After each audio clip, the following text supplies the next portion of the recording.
मुच्यते। पूर्णस्य पूर्णमादाय पूर्णमेवावशिष्यते। ॐ शान्ति शान्ति शान्तिः।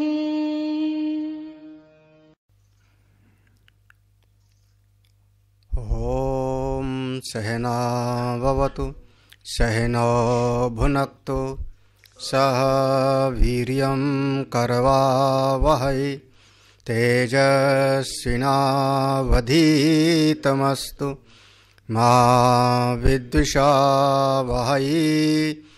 ॐ शान्ति शान्ति शान्तिः।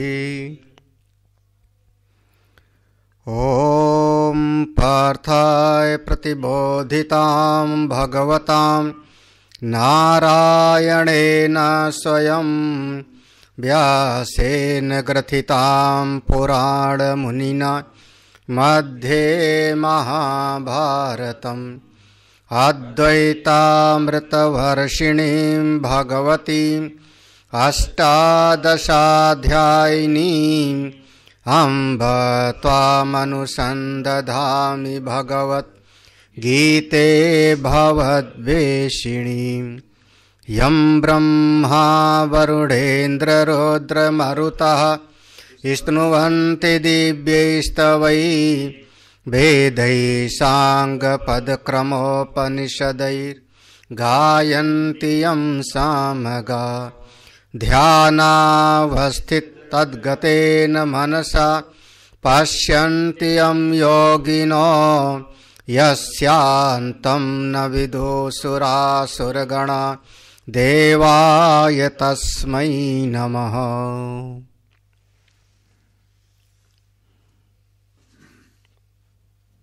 प्रथम श्लोक का पाठ करते हैं। श्री भगवानुवाच अनाश्रिता कर्मफलम् कार्यं कर्म करोति यः स सन्न्यासी च योगी च न निरग्निर्न चाक्रियः यं सन्न्यासमिति प्राहुः योगं तं विद्धि पाण्डव न ह्यसन्न्यस्तसङ्कल्पो योगी भवति कश्चन।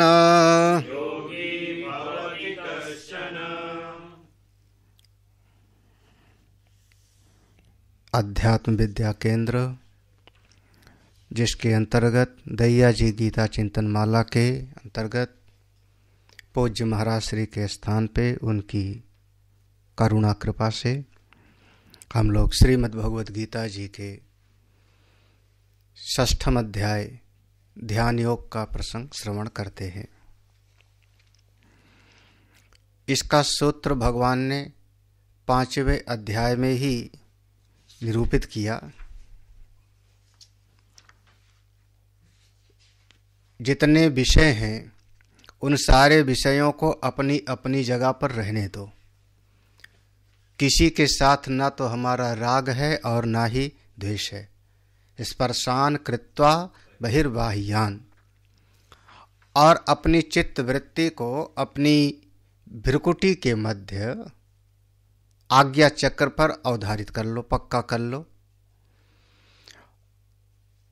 प्राण और अपान, जो श्वास हम लेते हैं और जो श्वास हम छोड़ते हैं, इन दोनों को बिल्कुल समभाव से देखते हुए आप अपने स्वरूप में स्थित रहो, अपनी अवस्था में स्थित रहो।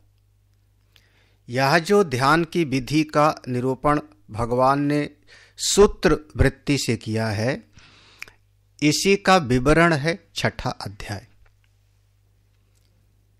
व्याख्यान है 6ठा अध्याय विस्तार में। शुरुआत भगवान ने पहला श्लोक इस संन्यास को और कर्मयोग को एक करने के द्वारा भगवान ने शुरू किया। जो संन्यास है और जो कर्मयोग है, अगर गंभीरता से विचार करो तो इसमें दो स्थिति है। पहले संन्यास की दो स्थिति समझो। संन्यास की एक स्थिति है बाह्य स्थिति, जिसको हम कहते हैं लिंग संन्यास, लक्षण के द्वारा पहचाना जाने वाला संन्यास, और दूसरा है उसका आंतरिक स्थिति। संन्यास की एक बाह्य अवस्था और एक आंतरिक अवस्था। तो बाहर से संन्यास के चार भेद कर दिया है। कुटीचक है, बहुदक है, हंस है या परमहंस है। कुटी बना के रहता है, 5 घर में भिक्षा मांग करके खा लेता है, सन्यासी है। या अपना हंस वृत्ति से रहता है, परमहंस वृत्ति से रहता है। ये उसके बाह्य पहचान है।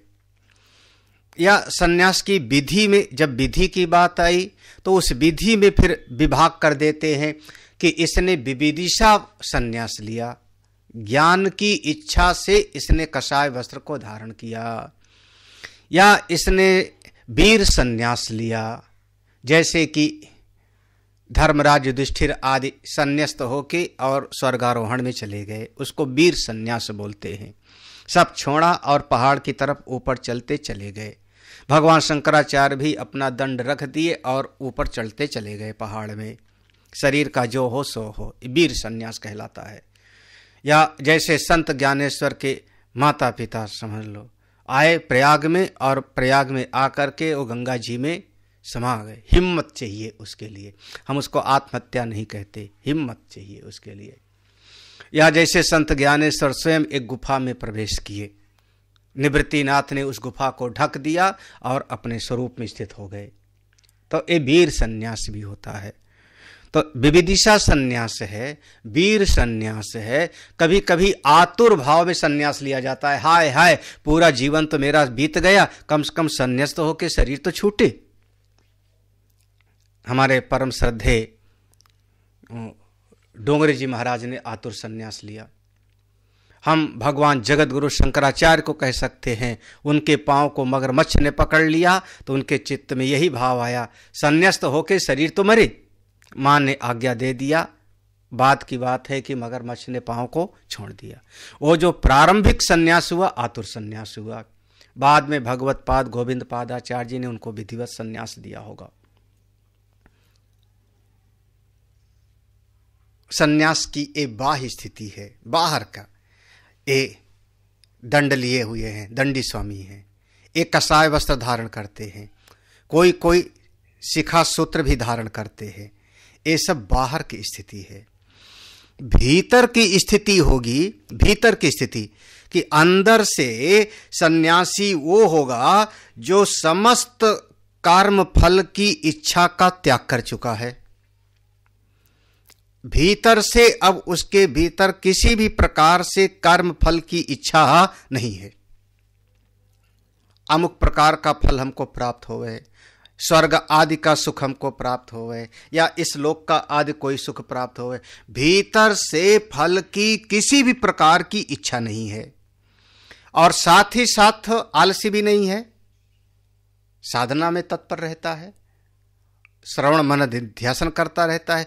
तो जो भीतर से एक तो फल की इच्छा का त्याग है और दूसरा कर्तृत्व भाव का त्याग है, अहम कर्ता, ये बुद्धि उसके भीतर नहीं आती।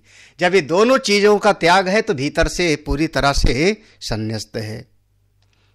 ऐसा महापुरुष बहुत जल्दी आत्मस्वरूप पर आरूढ़ हो जाता है, योगारूढ़ हो जाएगा। जो ऐसी अवस्था में जाना चाहता है उसको भगवान आगे कहेंगे आरुरुक्ष।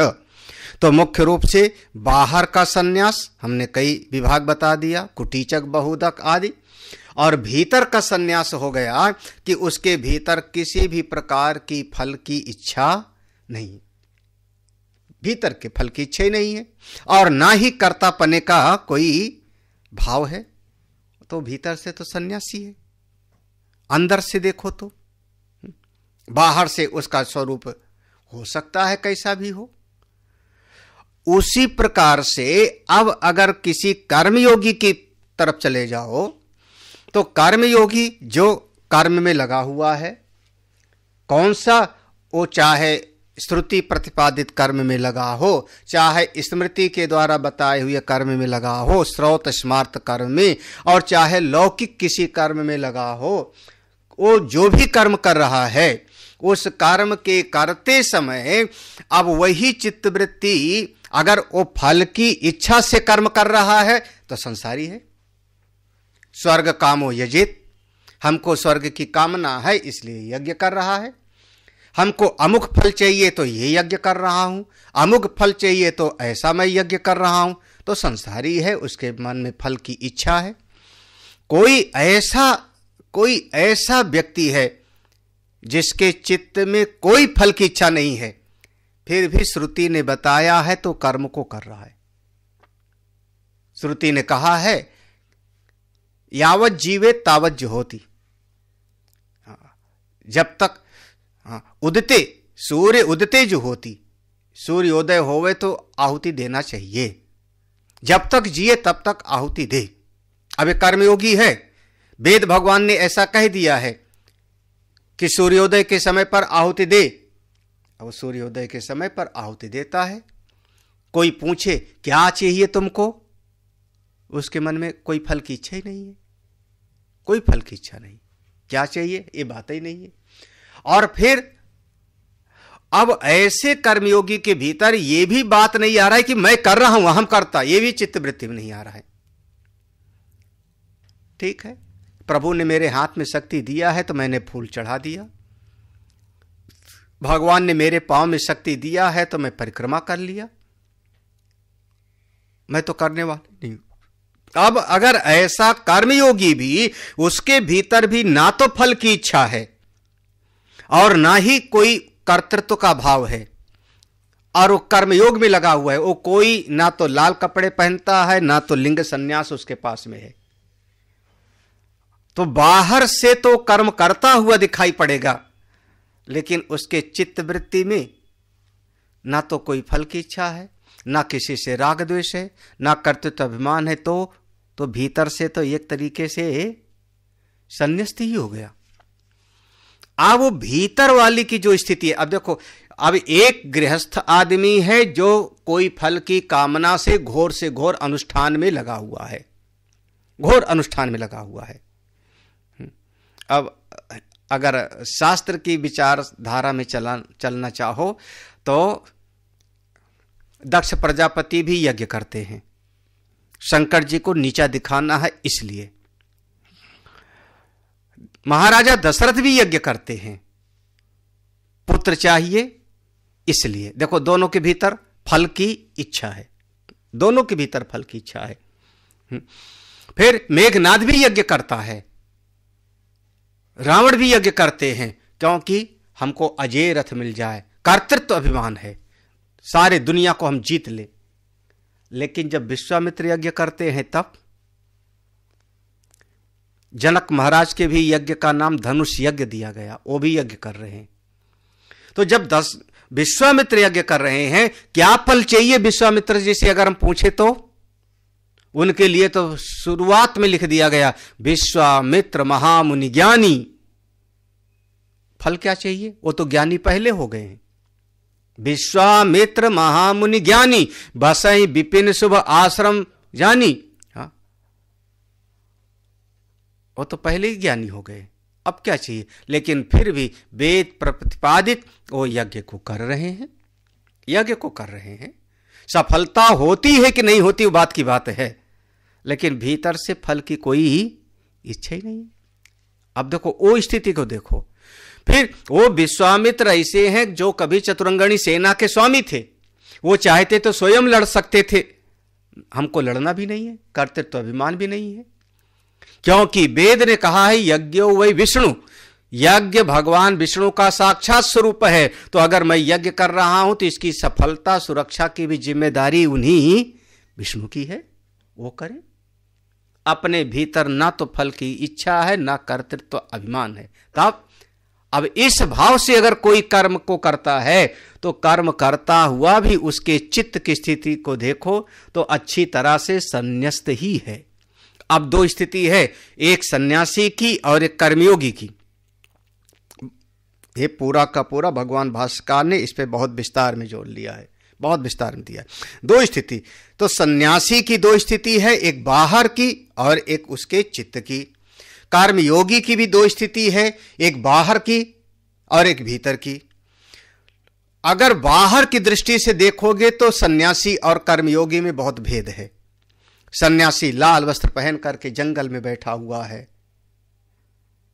कर्मयोगी न जाने खेत में हल चला रहा है कि दुकान पर बैठा कुछ काम कर रहा है।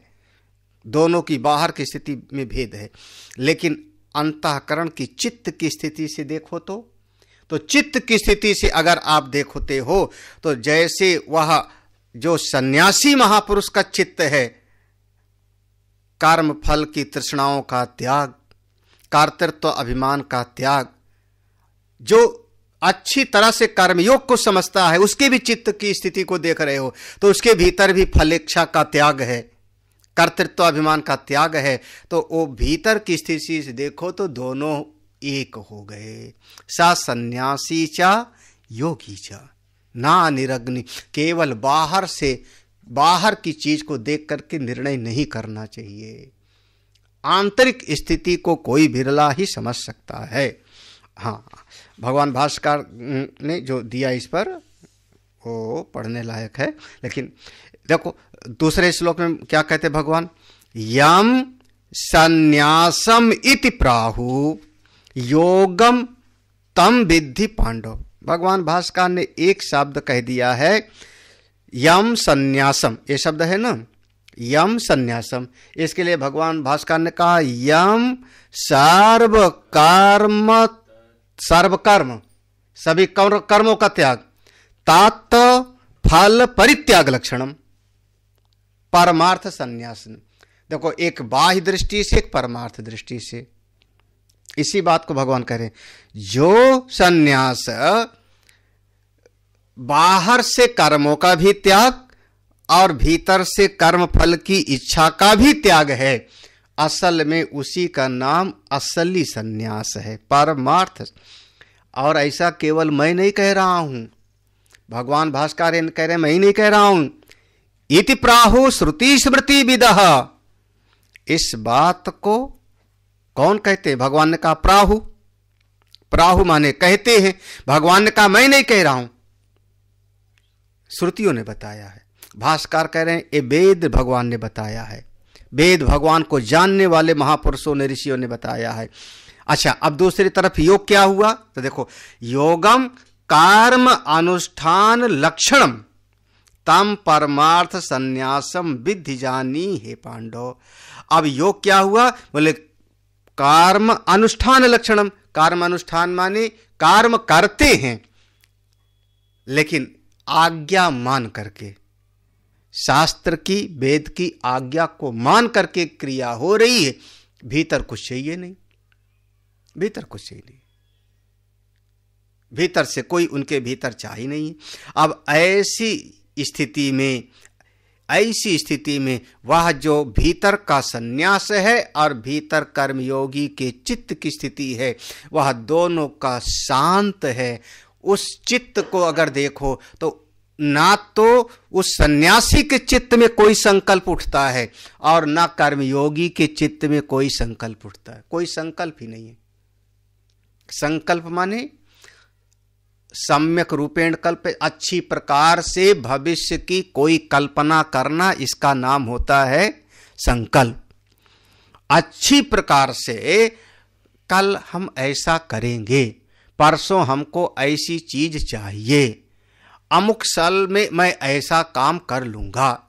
तो ये जो भविष्य वृत्ति से आगे के लिए अच्छी प्रकार से हम कोई निर्धारण करते हैं, उसी का नाम होता है संकल्प। सन्यासी की स्थिति क्या है? उसके चित्त में कोई संकल्प नहीं। हाँ, वो तो भीतर से संचेष्टते शुष्क पर्णवत, जैसी परिस्थिति आई, अष्टावक्र महाराज कहते हैं जैसे पेड़ से पत्ता गिरा, उसका अपना कोई संकल्प नहीं होता कि पूरब की तरफ उड़ेगा कि पश्चिम की तरफ, जिधर से हवा आई उधर ही चला गया। ऐसे संन्यस्त महापुरुष का चित्त होता है, और कर्मयोगी का भी चित्त ऐसे होता है। तो कर्मयोगी के चित्त में भी कोई संकल्प नहीं है। किसी ने कहा कर्मयोगी को शाम हो रही है, संध्या बंदन करना चाहिए, वेद में भगवान ने कहा है, ठीक है संध्या बंदन कर लेते हैं। कोई संकल्प, कोई कामना है? बोले कोई कामना नहीं। किसी ने कहा महाराज देवालय है, प्रणाम करो भगवान को, हाँ वो भी प्रणाम कर लेगा। कर्मयोगी भी जाकर के प्रणाम करेगा, फूल चढ़ा के आ जाएगा। वहां का पुजारी ने कहा कुछ मांग लो, क्या मांगू, मांगने का कुछ है ही नहीं। अब उस चित्त की अवस्था से देखो तो कर्म जो निष्ठ है उसके चित्त में भी कोई संकल्प नहीं है, और जो दोनों के चित्त में संकल्प शून्यता की स्थिति है तो समझना उसी का नाम है असली संन्यास, उसी का नाम है असली निष्काम कर्म योग। और उस दृष्टि से दोनों एक हो गए। ना ही असन्यस्त संकल्प, अगर किसी ने संकल्पों का संन्यास नहीं किया, कल्पनाओं का त्याग नहीं किया, तो ऐसा व्यक्ति फिर कभी भी योगी नहीं कहा जा सकता, वो कर्मयोगी भी नहीं है। क्यों? देखो स्पष्ट कहते हैं, एक जगह पर देख लोगे, फल संकल्पस्य चित्त विक्षेप हेतुत्वात्, बस इतने में कह दिया भगवान बा, फल संकल्पस्य चित्त विक्षेप हेतुत्वात्, जहां फल पाने की कोई भी कल्पना होगी, ऐसे चाहिए हमको, ऐसा ही होना चाहिए, बस यही आपके चित्त का विक्षेप करने वाला है। देखो चित्त विक्षेप हेतु, जहां आपने पक्का किया नहीं मैं ऐसे चाहता हूं, अरे भैया आप क्यों चाहते हो? समष्टि चाहे, नारायण चाहे, उनकी जैसी मर्जी वैसे चाहे, अपने आप को तो छोड़ देना चाहिए। राजी तेरी रजा में, राजी तेरी जरा। देखो एवं परमार्थ संन्यास कर्म योगयो कार्ति द्वारकम संन्यास सामान्यम अपेक्ष यम संन्यासम इति प्राहु। भगवान ने कहा इस प्रकार से परमार्थ संन्यास, संन्यास की जो दो दृष्टि मैंने कहा, एक बाहर की और एक भीतर की, तो संन्यास की भीतर वाली दृष्टि को, और कर्मयोग, कर्मयोग की भी बाहर की स्थिति हो गई और भीतर की स्थिति हो गई। तो भीतर स्थिति को देख करके भगवान ने संन्यास सामान्यम, उस दृष्टि को देख के कहा है कि जो सन्यासी है वही योगी। यम संन्यासम इति प्रा, जिसको संन्यास कहते हैं उसी को कर्म योग भी कहते हैं। क्यों? क्योंकि भीतर की दृष्टि से अगर संकल्पों का संन्यास नहीं हुआ तो सन्यासी नहीं, संकल्पों का न्यास नहीं हुआ तो वह कर्मयोगी नहीं। संकल्प भीतर से तमाम तरह की उधेड़ बुन, तो दो दृष्टि हो गई, दो बातें कह दिया है। एक, किसी भी प्रकार की फल की इच्छा ना हो, और दूसरे कर्तृत्व अभिमान ना हो, बस उसके बाद फिर नहीं तो सन्यासी भी, बाहर से सन्यासी है, भिक्षा मांगने भी जाता है, भिक्षा मांगते समय उसके चित्त में भाव भी हो जाए आज तो हमको जो है रसगुल्ला मिले खाने को, अब आप भिक्षा मांगने को भी आपने रसगुल्ला फल की भावना के साथ जोड़ दिया। और नहीं तो भिक्षा मांगना है, शरीर के देह यात्रा होनी है, मांग लिया, मिला तो अच्छा, ना मिला तो अच्छा। अब इस प्रकार से अगर कोई साधना करे तो हे अर्जुन, असल में तो जो सन्यासी है वही कर्मयोगी है। हाँ, बाहर की स्थिति अलग है, बाहर से सन्यासी भी अलग हो सकता है, कर्मयोगी भी। कर्मयोगी जाकर के खेत में हल चला रहा है, कर्मयोगी जाकर के गाड़ी चला रहा है, कर्मयोगी जाके कोई न कोई राजनीति कर रहा है, और सन्यासी बैठ करके भगवान का भजन कर रहा है। ये बाहर से दिखाई पड़ता है, भीतर के चित्त की स्थिति से अगर ऐसी स्थिति बन जाए तो दोनों में कोई भेद नहीं है। ध्यान योग्यस्य फल निरपेक्षः कर्मयोगो बहिरंग साधनम इति तम संन्यासे तेन स्तुत्वा अधुना कर्म योगस्य ध्यान योग साधनत्वम दर्शयति। भगवान कह रहे हैं ध्यान योगस्य, ध्यान योग जो करना चाहे उसके लिए फल निरपेक्ष, अगर फल से निरपेक्ष है तो कर्म योग उसके लिए बहिरंग साधन बन जाएगा। जो कर्म करते हुए फल की इच्छा नहीं करेगा वो ध्यान में आसानी से प्रवेश कर जाएगा, ऐसा भगवान ने कह दिया। अब आगे भगवान कहते हैं अधुना अब कर्म योगस्य ध्यान योग साधनत्वम, अब कर्म योग जो करते हो आप ठीक प्रकार से वो ध्यान योग का साधन कैसे है इसको भगवान दर्शयति, दिखाने जा रहे हैं। आरुरुक्षोर्मुनेर्योगम कर्म कारणमुच्यते योगारूढ़स्य तस्यैव समः कारणमुच्यते। आरुरुक्षो, आरुरुक्षो शब्द है ना, यहाँ पर जो आरुरुक्षो शब्द है वह जो उस पर आरूढ़ होना चाहता है, किस पर? योगम। यहां विशेष कौन हो रहा है? मुनि। ऐसा मुनि, मुनि कैसे? कर्मफल संन्यासिना, ऐसा कोई मुनि, ऐसा कोई साधक जो योग पर आरूढ़ होना चाहता है, मतलब योगी होना चाहता है, योग को सीखना चाहता है, योग को सीखना चाहता है, योगी होना चाहता है, ऐसा कोई साधक, ऐसा कोई मुनि, मननशील व्यक्ति। मुनि माने मननशील, जो मनन करे, ऐसा कोई मननशील व्यक्ति, साधक जो योग में बिल्कुल प्रवीण होना चाहता है। क्या करे वो, कैसे करे? तो उसका हेतु क्या बनेगा? कर्म कारण उच्यते, उसको फिर साधन में लगना पड़ेगा, साधन करना पड़ेगा। अब वो साधन में देखो यहां पर कर्म है, कर्म शब्द आया, तो यहां कर्म का अर्थ आप लोग जोड़ लो कि योग में अगर आरूढ़ होना चाहते तो क्रियात्मक साधना में आना पड़ेगा। कर्म का मतलब होगा यहां चेष्टावान होना पड़ेगा। केवल आंख बंद करके बैठने से काम नहीं चलेगा। नहीं, हमको तो हम ध्यान में आरूढ़ होना है, ध्यान में ध्यानी बनना है, तो केवल आंख बंद करके बैठ जाएंगे। कहा नहीं, क्या करो?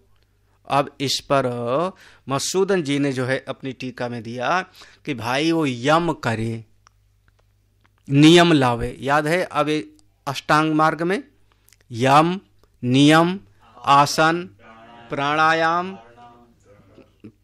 प्रत्याहार, धारणा, ध्यान और समाधि। अब देखो, अब ध्यान में जाना है तो वो ये सब उसको क्रियात्मक जीवन में लाना पड़ेगा ना। जब व्यवहार करेगा, किसी से बात करेगा, तभी तो सत्य बोलने की जरूरत पड़ेगी।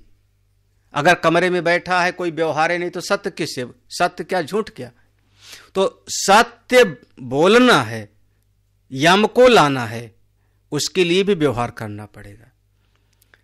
अगर उसको शौच संतोष स्वाध्याय करना है तो भी उसको क्रिया में आना पड़ेगा। स्वाध्याय बिना पढ़े थोड़े होगा, उसको पढ़ना पड़ेगा तभी तो स्वाध्याय करेगा। आसन कैसे करेगा? आसन के लिए तो पूरा का पूरा ऋषिकेश मशहूर है। अब आजकल सरकारी तरीके से ऋषिकेश का नाम बदल गया है योग नगरी ऋषिकेश। अगर आप लोग ट्रेन में टिकट भी कराना चाहो तो उसके लिए ध्यान रखना, अगर कोई ट्रेन के साथ में योग नगरी YNRK ये लिखा आता है तो मतलब ऋषिकेश है। पहले हम भी नहीं समझ पाए थे इसका मतलब क्या हुआ, तो ट्रेन का नाम बदल गया है योग नगरी। वहां पर तो ऋषिकेश में लक्ष्मण झूला की तरफ तमाम आसन सिखाने वाले लोग हैं, एक से एक जो है वहां पर उसके जानकार लोग हैं। तो क्रिया करनी पड़ेगी ना। अगर ध्यान भी करना है, ध्यान में भी जाना है, तो आपको आसन करना पड़ेगा, प्रत्याहार अपनी इंद्रियों को ले आना पड़ेगा, प्राणायाम। अब प्राणायाम अपने आप थोड़े हो जाएगा, थोड़ा प्रयास तो करना पड़ेगा। प्राणायाम में 3 चीजें हैं ना, पूरक, रेचक, कुंभक। और कुंभक में भी बाह्य कुंभक और अंतः कुंभक। बाहर श्वास छोड़ दो और फिर थोड़ी देर के लिए रोक रखो। तो चेष्टा किया ना आपने, चेष्टा किया, प्रयास किया, तभी तो आप ध्यान में आगे बढ़ोगे। तो ऐसा कोई साधक जो योग में आरूढ़ होना चाहता है, कर्म योगी होना चाहता है, उसके लिए तो प्रयत्न करना पड़ेगा। इसी को कहते हैं कर्म कारणम उच्यते। कर्म कारणम उच्यते, कर्म कारणम साधनम उच्यते। वो साधन है, वो साधन है। जब आप अच्छी प्रकार से जो जो कर्म है आपका, कौन कौन सा कर्म, विद्यार्थी है तो स्वाध्याय करेगा, ब्रह्मचारी है संध्या बंदन जाप करेगा, गृहस्थ है तो धन कमावेगा, कोई तपस्वी है तो तपस्या करेगा, कोई यज्ञ अनुष्ठान करने वाला है तो यज्ञ अनुष्ठान करेगा। जो भी कर्म है उस कर्म को सही तरीके से करेगा, धीरे धीरे उसके चित्त की स्थिति शांत होती जाएगी। अपने कर्म को ठीक प्रकार से करने वाले का चित्त शांत हो जाता है, और जब चित्त शांत हो जाएगा तो योग पर आरूढ़ हो जाएगा। फिर उसी को हम कहेंगे, हाँ देखा इसका मन कितना बढ़िया है। और बहुत बार चेहरे से पता लग जाता है। संत लोग, महात्मा लोग चेहरे से समझ जाते हैं कि इसका चित्त विक्षिप्त है कि शांत है। ये हम लोग बता सकते हैं, हाँ, चेहरे से, हाँ, चलने से। कोई संत बैठे हैं, उनके पास कोई भक्त आता है चल करके, उसके हाव भाव को देख करके लग जाता है कि इस व्यक्ति का चित्त कैसा होगा। हाँ, चित्त बेचैन है कि शांत है, चित्त विचलित है, विक्षिप्त है कि चित्त में थोड़ा श्रद्धा और प्रेम का भाव है। बैठने से पता लग जाता है, प्रणाम करने से पता लग जाता है कि सामने वाले के भीतर श्रद्धा है कि श्रद्धा नहीं है। हाँ, तो आपके प्रत्येक कर्म से आपकी चित्त की स्थिति झलकती है। आप बोलते हैं, उससे पता लग जाता है कि भीतर, आपके भीतर अभिमान है कि नहीं है। वो अभिमान है, वो भाषा की टोन बदल जाएगी। एक होता है टोन, मोबाइल उसमें होता था, एम्पलीफायर में, है ना, एक टोन होता है, वो सब होता है, वो टोन से पता लग जाता है। हाँ, तो आप अपने कर्म को साधन बना लो। कर्म से पलायन नहीं करना है, ध्यान करना है। तो जहां पर ये बात भगवान का कहने का है कि देखो, अगर आप इस घर में हो, परिवार में हो, संसार में हो, तो यहां से पलायन करके और सोचो कि मैं ध्यान में बैठ जाऊंगा, तो मुश्किल है। जहां पर हो वहीं पर अपने आप को साध लो, यही साधना है। साध लो कैसे? उसी को, आप जो कर्म कर रहे हो उसी कर्म को कर्मयोग बना डालो। जो कर्म कर रहे हो, जो कर्म, खाना बनाना है खाना बना रहे हो, झाड़ू लगाना है झाड़ू लगा रहे हो, गाड़ी चलाना है गाड़ी चला रहे हो, कुछ वस्तु को निर्माण कर रहे हो वो निर्माण कर रहे हो, बेचना है बेचना है, जो कर रहे हैं, कपड़े धोना है, उस कर्म को ही आप कर्मयोग बना सकते हो। भक्ति की दृष्टि से कहेंगे तो आप समझ लो भगवान की सेवा है, भगवान की सेवा के भावना से कर लो। साधना की दृष्टि से ये शास्त्र की आज्ञा है, गुरु की आज्ञा है।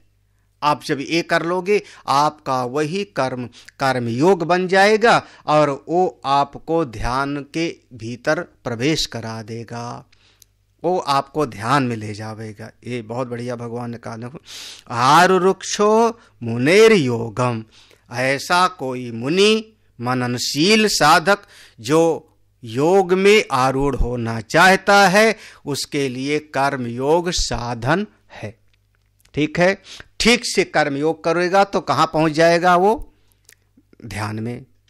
ध्यान में जो, हाँ, अब जब कोई ध्यान में पहुंच गया तो योगारूढ़स्य तस्यैव समाकारणमुच्यते। योगारूढ़स्य, अब कोई योग में आरूढ़ हो गया। देखो, अब कोई योग में आरूढ़ हो गया। योगारूढ़स्य माने अब उसका ध्यान लगने लगा, ध्यान में आरूढ़ हो गया, ध्यान में पक्का हो गया। जब उसका ध्यान में पक्का हो गया तो उसके लिए फिर अब समः कारणम उच्यते।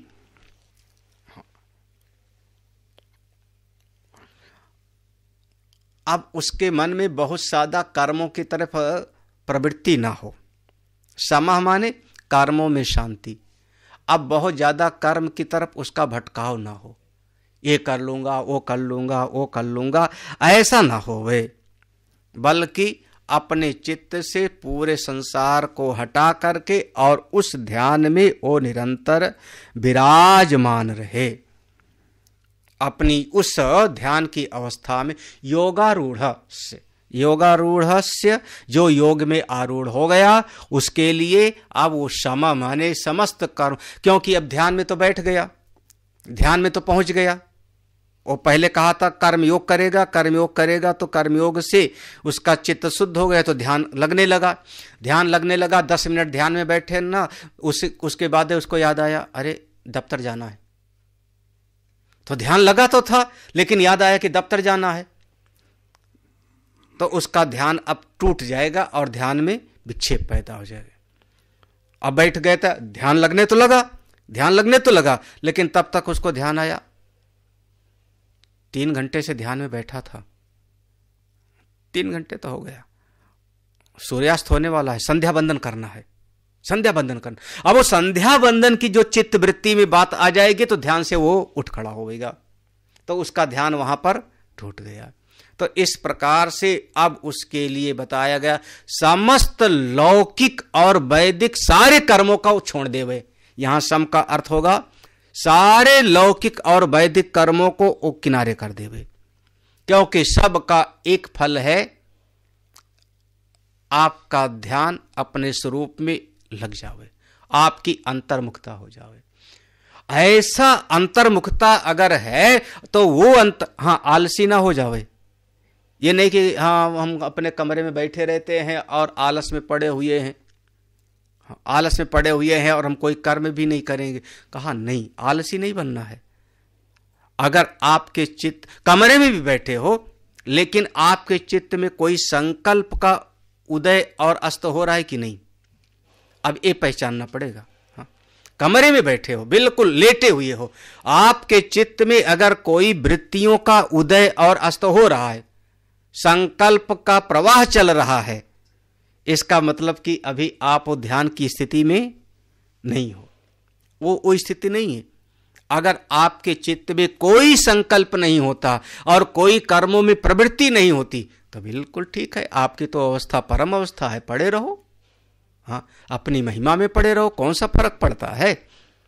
लेकिन अगर वो चित्तों में ग्राफ चल रहा है संकल्प विकल्प का, तो अभी हमको साधन करते रहना है। तो दो स्थिति यहां पर, जो कोई साधक योग में आरूढ़ होना चाहता है, ध्यान अभ्यास में निष्ठ होना चाहता है, उसके लिए निष्काम कर्मयोग साधन है। और जब कर्मयोग करते करते उसका योग में आरूढ़ हो गया, ध्यान लग गया, तो अब उसको समस्त कर्मों की तरफ से ध्यान हटा लेना चाहिए। और समस्त कर्मों की तरफ से ध्यान हट जाए, उसकी स्थिति अपने उस अवस्था में नित्य निरंतर बनी रहे, अपने स्वरूप में स्थिति बनी रहे। भगवान भाष्यकार ने एक शब्द प्रयोग किया है, एक पैराग्राफ, यावत यावत कर्मभ्यः उपरमते तावत तावत निरायासस् जितेन्द्रियस् चित्तम समाधीयते। यावत यावत, जितना जितना, एक आना तो एक आना, 4 आना तो 4 आना, जितना कर्मभ्य उपरमते, कर्मों से जितना उपराम होता जाएगा, मतलब संसार का जो बखेड़ा है जितना कम होता जाएगा, तावत तावत, उतना ही उतना, निरायास से, बिना किसी मेहनत के, बिना किसी प्रयास के, यह जो साधक है जितेंद्रिय यानी साधक, उसका चित्तम समाधीयते, उसका चित्त समाहित हो जाएगा। जो जितेंद्रिय साधक है, ये जितेंद्रिय साधक जो साधक है, वो साधक का जितना जितना संसार के कर्मों से उपराम होता जाएगा, उतना उतना उसका चित्त शांत होता जाएगा। अच्छा, जब चित्त शांत हो गया तो हाँ, देखो कैसा भगवान बात, तथा सती, ऐसा होने पर, चित्त की शांत अवस्था होने पर, सा झटित योगारूढ़ो भवति, वो झट से अचानक अपनी अवस्था में योग में आरूढ़ हो जाएगा। इसलिए इस संसार में हमको ऐसा करना है। अब अगर आपका मन शांत नहीं होता, मन शांत नहीं होता, ध्यान नहीं लगता, तो कर्म में कर्म फल की इच्छा का त्याग और कर्तृत्व अभिमान का त्याग यहां से शुरू करो। जो कर्म है उस कर्म को ठीक प्रकार से करो, कोई फल की इच्छा नहीं। फिर करेंगे क्यों? क्योंकि शास्त्र और गुरु की आज्ञा है। और जो करेंगे उसमें कर्तृत्व अभिमान को छोड़ करके, जब इस भाव से कर्म करेंगे तो धीरे धीरे चित्त शांत हो जाएगा, मन शांत होता जाएगा। जब मन शांत होता जाएगा तब उसी स्थिति में आप ध्यान में आरूढ़ हो जाओगे।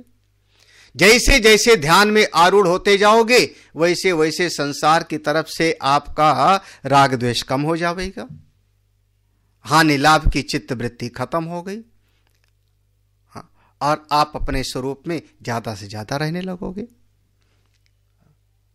भगवान ने इस श्लोक में कह दिया योगारूढ़स्य तस्य, है ना, योगारूढ़। तो योगारूढ़ कब हो जाता है, कब योगारूढ़ होगा? तो इस बात को ए चौथे श्लोक में भगवान वो बताते हैं कब। इदानीम कदा योगारूढ़ो भवति, कब योगारूढ़ होगा, हम पहचाने कैसे कि ये योगारूढ़ हो गया।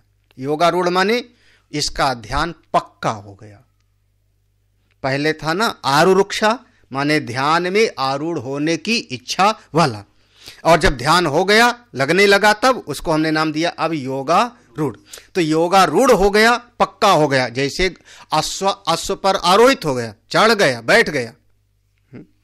ऐसे भी लोग बारात वरात में घोड़े पर चढ़ते हैं और शायद घोड़ी नाचे उचे तो लुढ़क भी पड़ते हैं, ऐसे भी होते होंगे, क्या पता। हाँ भाई, मोटरसाइकिल पर चढ़ते हैं और कई बार मोटरसाइकिल फिर उनके संभलने में आती नहीं, लुढ़क जाते हैं, तो अभी उनको चलाना ठीक से नहीं आया। हाँ, मेरे ख्याल में सरकार भी जो है लर्निंग लाइसेंस 6 महीना का बनाती है शायद, नियम उसका 6 महीने का है, भले 1 महीना के बाद में जो है हो जावे, लेकिन कुछ दिन का तो बनाती है ना कि अभी तुम ठीक से चलाना। हाँ नहीं, गाड़ी में बैठते हो, चला लेते हो, लेकिन अभी तुम पूरी तरह से चालक हो नहीं। क्यों? कौन हो तुम? बोले आरुरुक्ष हो, चलाने की इच्छा वाले हो। इसीलिए कार में चलाओ तो आगे भी एल और पीछे भी एल लगा के चलो, यही है ना। और जब परमानेंट हो जाएगा तो आपका एल पीछे हट गया, अब आप कौन हो गए? योगारूढ़ हो गए, चालक हो गए। कब? उस स्थिति को कब हम समझे कि हम योगारूढ़ हो गए? कब? कब? किस स्थिति में? बहुत बढ़िया भगवान ने सीमा रेखा बनाई। यदा हिनेन्द्रियार्थेषु न कर्मस्वनुसज्जते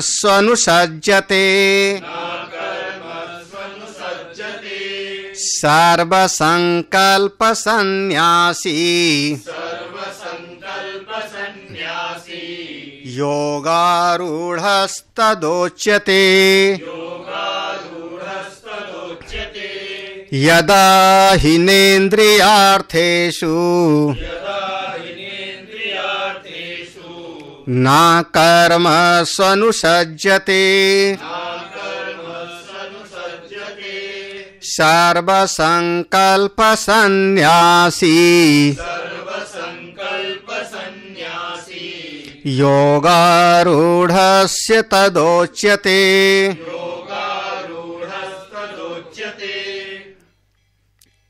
खास करके 3 लक्षण भगवान ने इसमें दिया है, 3 पहचान है, 3 पहचान है।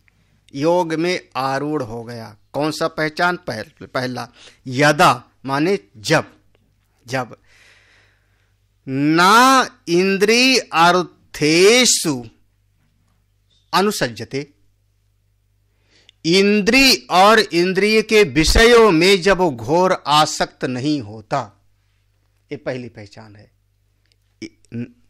ना इंद्रिय अर्थेषु, इंद्रिय के विषयों में, पांचों ज्ञान की इंद्रिय और पांचों ज्ञान की इंद्रिय के पांच विषय शब्द स्पर्श रूप रस गंध, इन पांचों विषयों में अनुसज्जते, अनुसज्जते का अर्थ कहेंगे आसक्ति, आसक्ति। भगवान भास्कर कहते हैं कर्तव्यता बुद्धिम, इन पांचों विषयों के साथ अच्छी तरह से चिपक न जावे। हाँ, चिपक न जावे माने बस हमको यही वाला दृश्य देखना है, ये माने आपने आंख के विषय के साथ अपने आप को जोड़ लिया।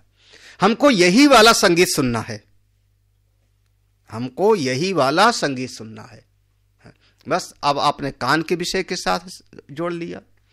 हमको यही वाला स्वाद लेना है, आपने जीवा के रसना इंद्रिय के साथ जोड़ लिया। मेरे ख्याल में सबकी अपनी अपनी परफ्यूम भी अलग अलग होती है। हमको यही वाला जो है सुगंध वाला चाहिए। तो जब कोई एक विशेष चीज से जुड़ जाता है तो समझना वो एक न एक विषय में आसक्त हो गया। जब किसी खास विषय की अपेक्षा ना रहे, घृणा नहीं है, घृणा नहीं, नेत्र खुला है, रूप दृश्य आता जाता रहता है, कान खुले हैं, शब्द आया गया, हमारा किसी एक विषय से कोई आसक्ति नहीं है। लेकिन जहां एक विषय से जुड़ जाएगा, समझ लेना कि वो एक उस स्थिति से नीचे आया। यदा ही ना इंद्रिय अर्थेषु अनुसज्जते, उससे किसी में आसक्त नहीं होता। बहुत आसान सा है, आप लोग समझ सकते हो। हमारे भागवत में तो दृष्टांत दिया ना कि एक एक जीव एक एक विषय में आसक्त होके मारे जाते हैं। एक एक जीव हिरन शब्द में आसक्त होकर के और फंस जाता है, वो केवल शब्द में आसक्त होता है। फिर मछली रसना इंद्रिय में विषय में फंसती है और मारी जाती है। फिर हाथी स्पर्श में फंसता है और वो मारा जाता है। और उसके बाद शब्द स्पर्श पतंगा रूप में आसक्त होता है और मारा जाता है। और भंवरा गंध में आसक्त होता है और मारा जाता है। वहां भागवतकार तो कहते हैं मनुष्य जो ऐसा पांचों विषयों में आसक्त है उसका क्या होगा। एक एक विषय में आसक्त होने पर तो एक एक जीव मारा जाता है। मनुष्य ऐसा है कि वो तो पांचों विषयों में आसक्त है, उसका तो भगवान ही मालिक हैं, और क्या कहा जाए ऐसे आदमी का।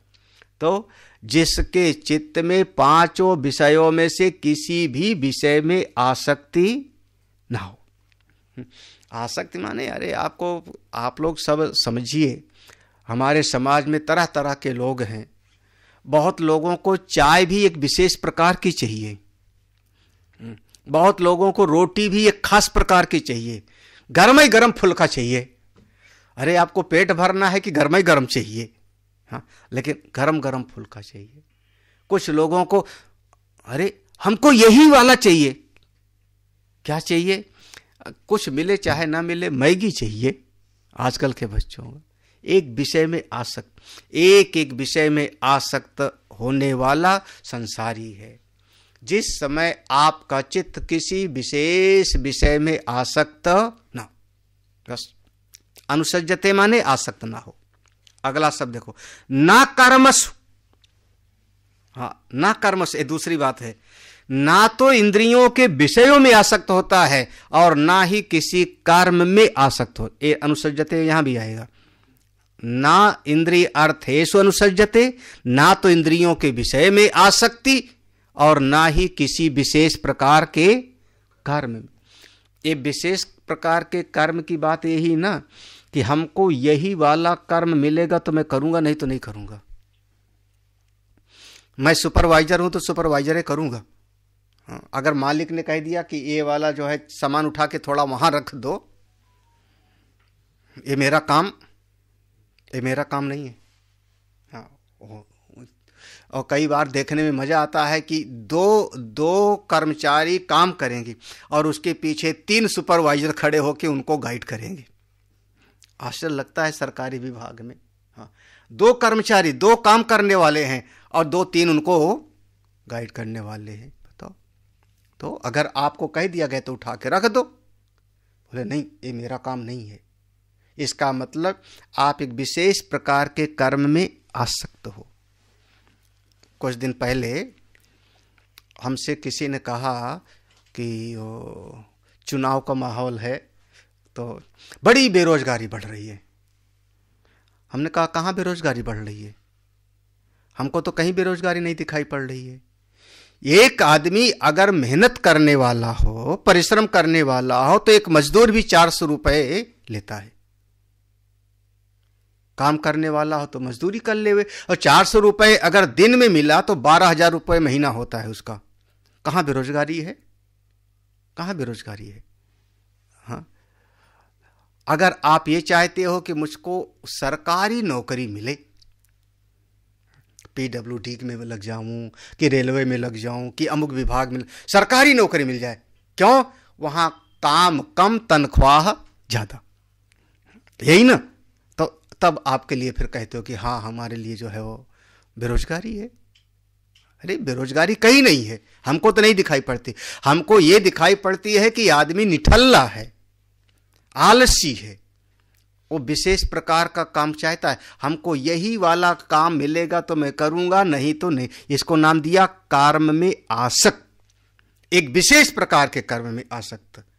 ऐसी कोई चित्त की वृत्ति ना बने, ना कर्मसु।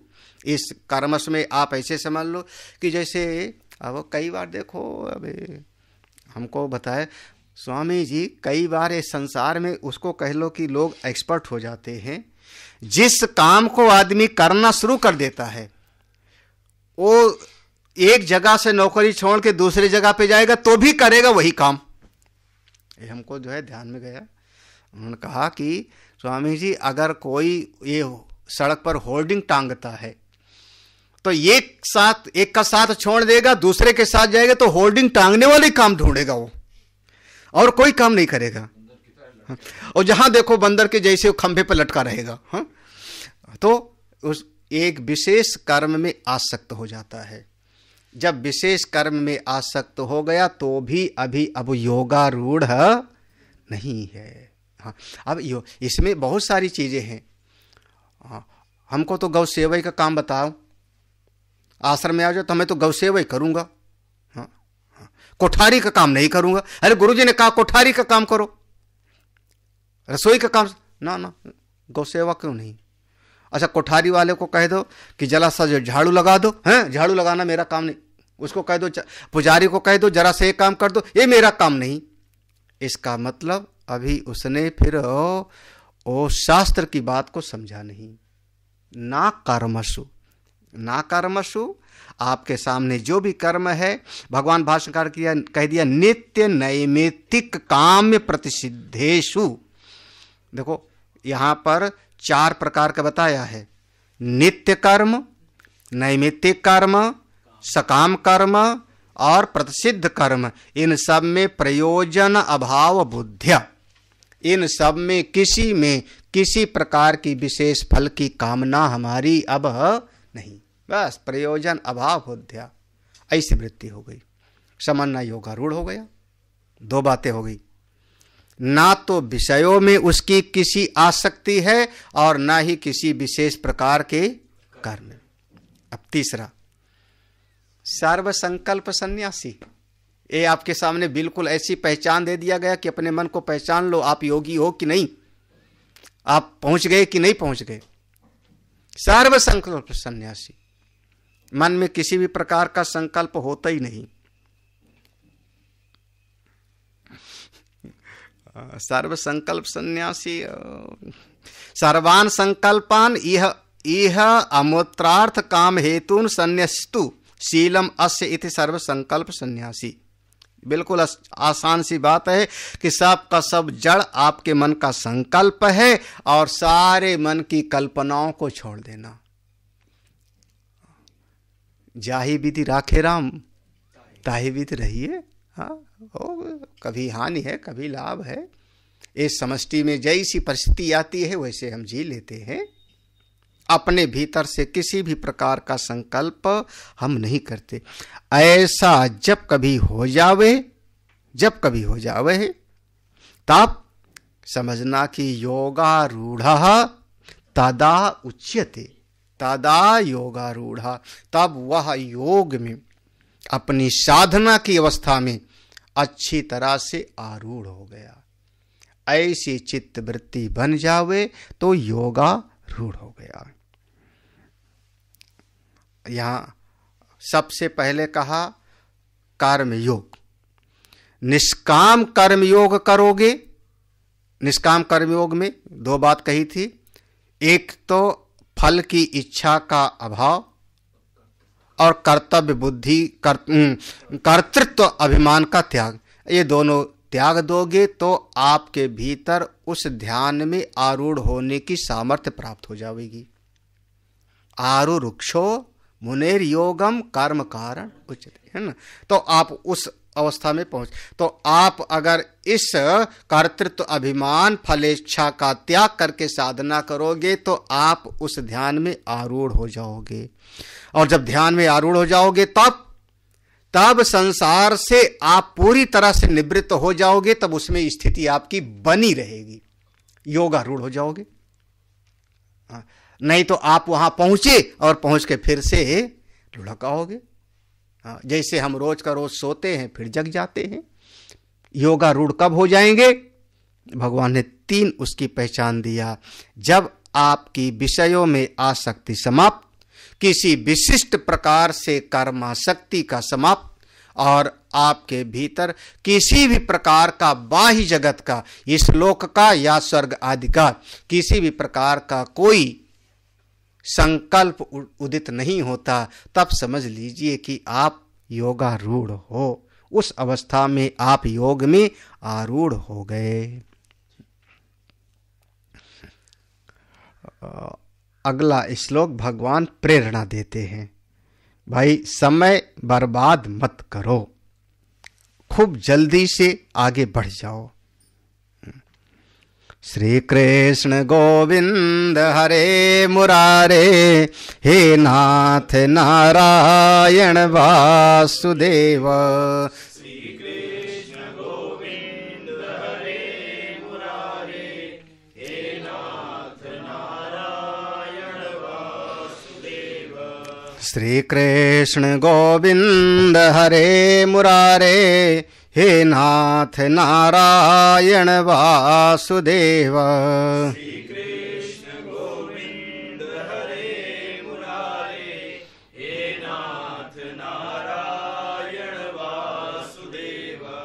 श्री कृष्ण गोविंद हरे मुरारे, हे नाथ नारायण वासुदेव।